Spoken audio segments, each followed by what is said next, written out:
Welcome to the Longshore Insider Podcast from the American Equity Underwriters.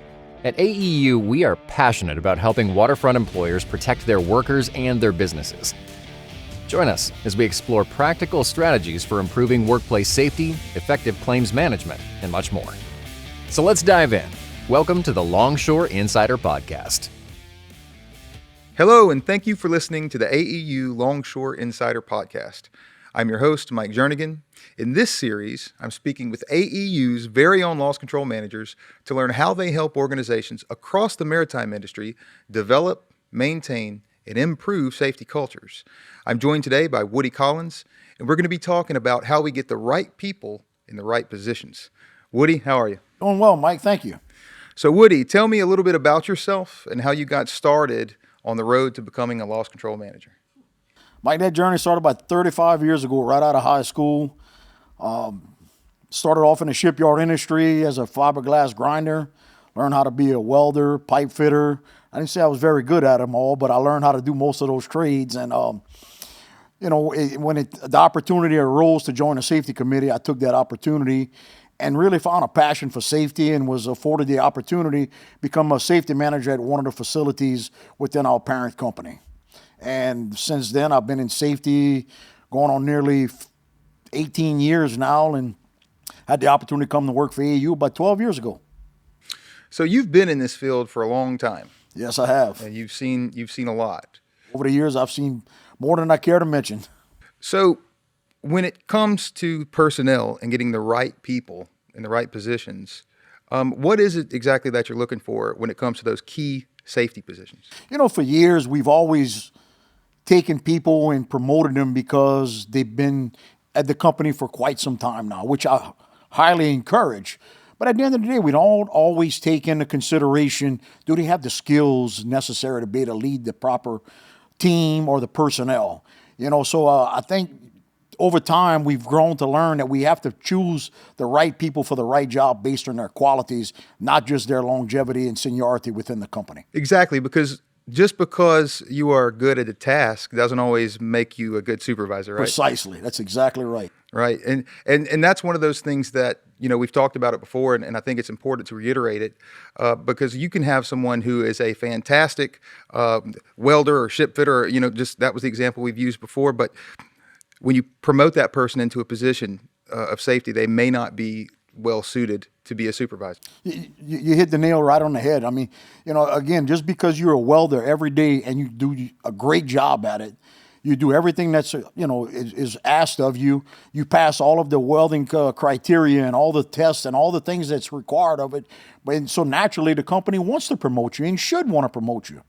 But when you leave on Friday as a welder and you show up Monday as a welding supervisor and you got 15 personalities to deal with, it's a whole different ballgame, and we're not necessarily equipped or ready to take on that task. So speaking to that, have you ever seen the wrong person in the wrong position, and what does that look like?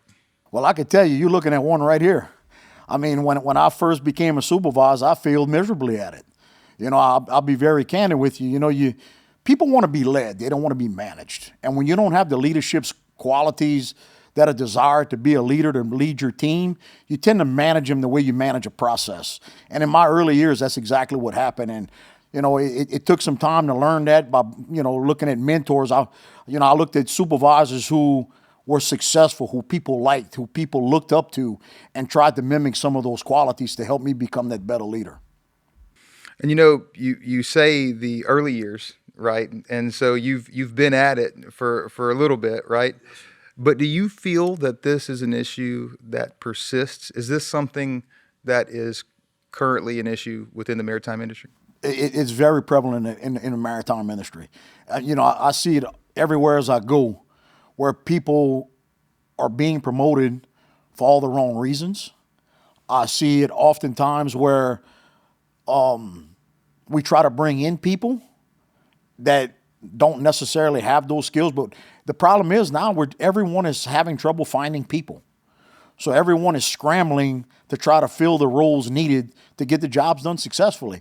And unfortunately, we struggle with that as an industry. And that struggle is something that we have heard about from a lot of our members. And even those outside of our membership who are in the maritime industry, it's hard to get people in these positions for a whole host of reasons that we can't get into. Really, we don't have enough time today to talk about that. But one of the things that I think is important to talk about is, let's say you're working with a pool of team members, and you know that you have a safety position to fill, and it's up to you to decide who you're going to choose. What are the unique traits and characteristics that you are looking for, or that a company or an organization should look for out of those people who would fill those positions? That's a great question, because, overall, when you're looking at some of those traits, you want someone that's ambitious. You want someone that's self-motivated, someone that wants to learn, someone that's excited about coming to work every day at that particular job. But this doesn't apply just to safety positions. This applies to all roles within the company. And a few examples I'll give you is a fire watch. A lot of times in the shipyard industry, we need fire watchers to go out and, make sure we protect the assets we're trying to build or work on or repair. And numerous times I'll hear a supervisor say, well, just go get the guy that's over there sweeping because he doesn't know how to do anything else. So we want to take the guy that just got hired on, that has very little skills, and give him one of the most important roles within the company, and that's protecting the vessels that we're trying to build or repair from catching on fire. When that, to me, should be elevated to someone who understands fire prevention, how to protect the vessel from fires before the fires ever even start. How do we clear out the area so we don't even have the potential for a fire? Another one is a competent person. Too many times I've heard companies say, we need to hire competent people. Anybody interested in making overtime? Oh, I want to make overtime. So they train them to become a competent person simply because they want overtime, but they don't understand the importance of being a competent person. If we haphazardly check these tanks and don't do it according to procedure and policy, we have the potential to have a serious incident, possibly even kill someone. But yet we just give it to someone who wants to make overtime. I see it across the industry in all positions. So going back to your original question, some of those traits we're looking for, again, self-motivators, self-starters, someone who actually enjoys the job, someone who takes it personal, someone who's actually interested in being their brother's keeper, someone who is looking to make sure that their co-worker goes home safe the way their family sent them to work in the morning. People are genuinely concerned about other people. That's the most important aspect, I think, of what we do, because it is true that if a supervisor or safety personnel doesn't do their job, then someone doesn't make it home safely at the end of the day. So let's say that you found who you believe would be the right candidate to fulfill a role that's needed.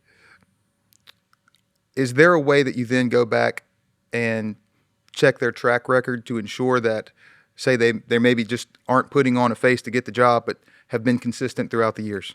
Absolutely. I mean, when it comes to stuff like that, it goes back to actually interviewing the employee, but actually interviewing their coworkers, interviewing their past supervisors to understand what kind of employee that is. And if they're within, sometimes you have these smaller companies that the one actually doing the hiring and the promoting already knows what that background looks like.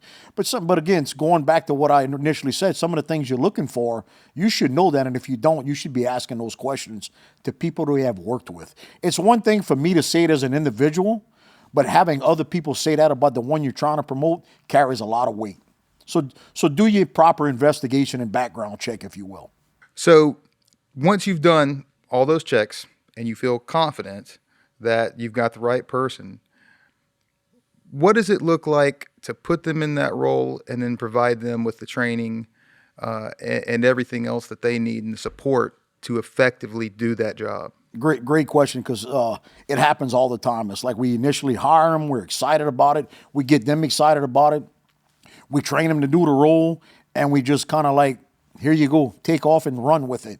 And we just hope they do a good job. That's where you got to have some sort of coaching and mentoring process in place. You got to have the ability to have periodic check-ins with them, how things are going, but also go on and walk the job with them. ensuring, especially when it comes to a competent person. I've seen so many competent people check tanks in the morning at 4 o'clock when there's maybe one or two other people in the yard if you're lucky. And if you got a 20-foot deep tank, you should be checking it at certain intervals and certain levels. You should be doing a visual inspection way in the back of the tank. But when I see 10 boats in a facility and you got one competent person checking 10 boats in 2 hours, that tells me they're not doing an accurate job.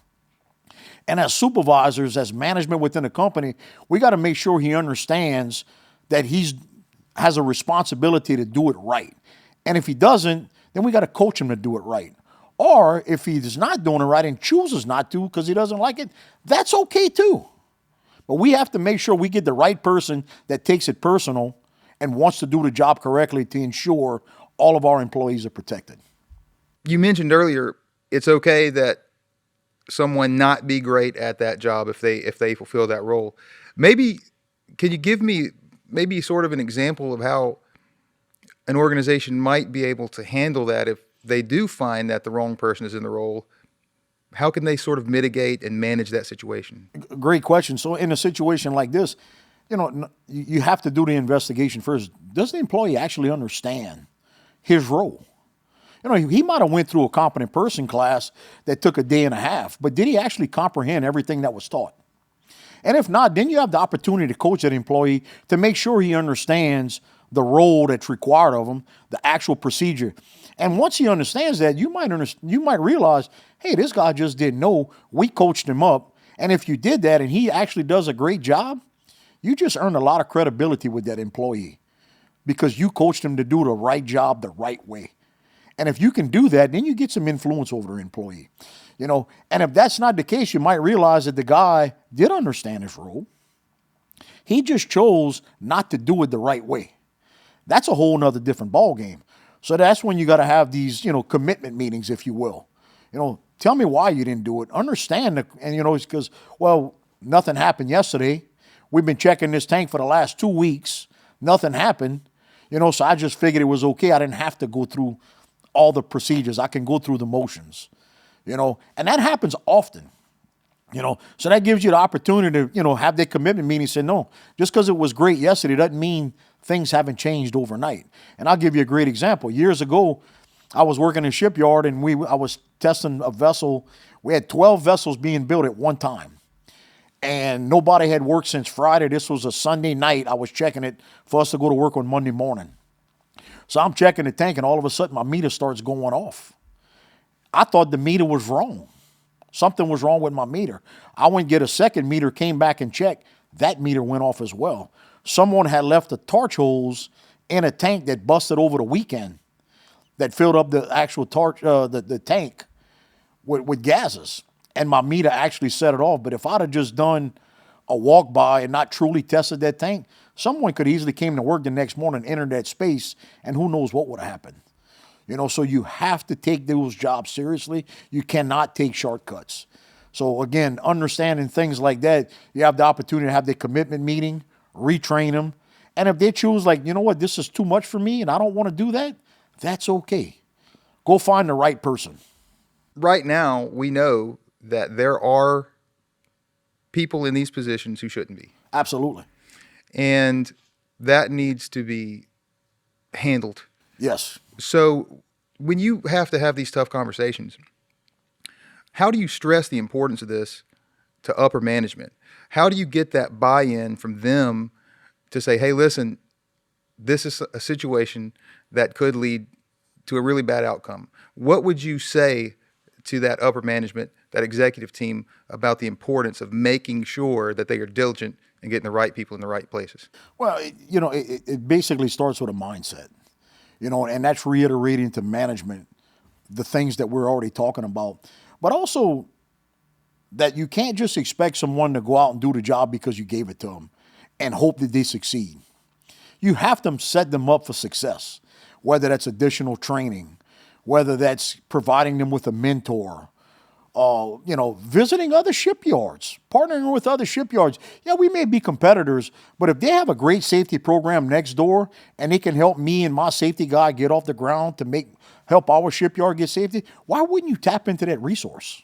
AAU has facilitated numerous meetings such as that with member shipyards, members helping members, which is something we promote as a company. And we've done that numerous times, and we found a lot of success with it. But basically it's getting them to understand they have to set these guys up for success by giving them the tools that they need. And if they don't, then the company has to make a decision. I either need to give them the tools we need, or I got to go find somebody who already has the tools. One or the other. And that's where companies, I think, struggle. Too many times they just want to pick the guy that's in-house that doesn't understand, but they don't, because a lot of times management doesn't understand the tools that the guys need.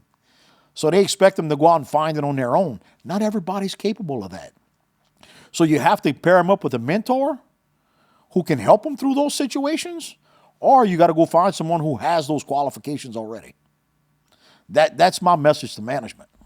Right. And we sort of talked about this earlier. You can have the hard skills all day long, but when you move into those supervisory roles where you have to speak to team members and get buy-in and sell these initiatives, you got to have those soft skills. Right.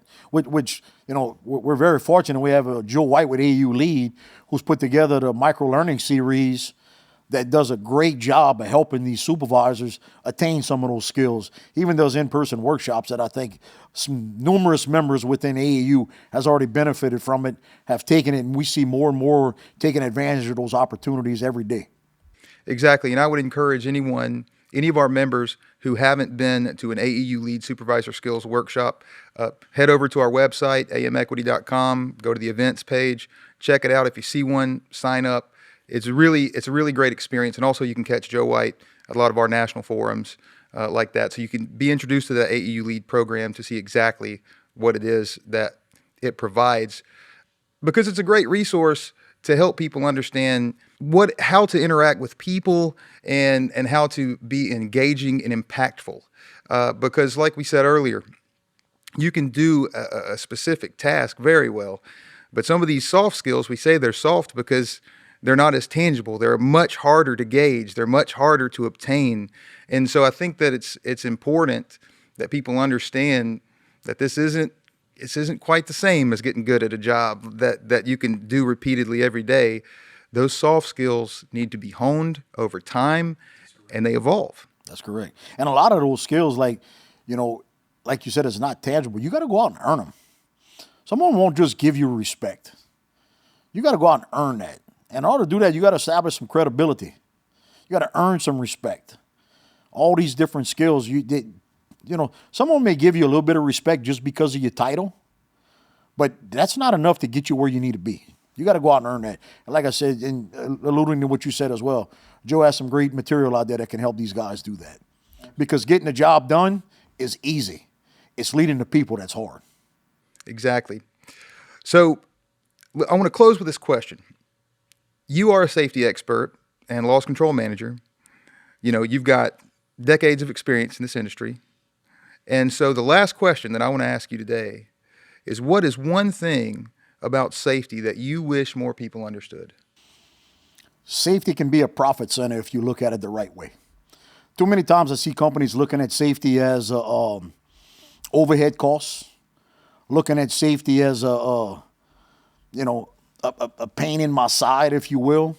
Whereas if you get safety involved in the job planning ahead of time, they can not only look at it from a production standpoint, but also look at it to help you support the things you need, such as scaffolding, the right safety equipment that's needed. That way, once you start the job, they're not coming in behind you and shutting it down because you set it up wrong. If you have those conversations ahead of time, you can eliminate all of that fuss and things like that. Use safety as an advantage. Get them part of the planning process. And when you start looking at the lagging indicators, you realize that incidents cost money. And when you look at that and you realize where you need to focus at to help improve your safety program, you can start driving down those incident costs, which in turn will drive down your insurance premium, hopefully, and help save the company money. Safety can be a cost center and a profit center if you look at it and utilize it the correct way. Right. And one incident, if you're really looking at bottom line, one safety incident can really take its toll. It could. And as I've said before, that's the least of what a safety incident does, right? Because the most important impact is the person or the people. And so, but again, to those who might be more worried about their bottom line and they think that safety is some kind of speed bump or an impediment, listen, one incident is going to cost you a lot more than you might think. And the tangible thing that's easy is the money outside of it. What's hard to measure is when someone gets hurt, what does that do for morale? You can't put a price tag on that. What does it do for your company culture? You can't put a price tag on those things.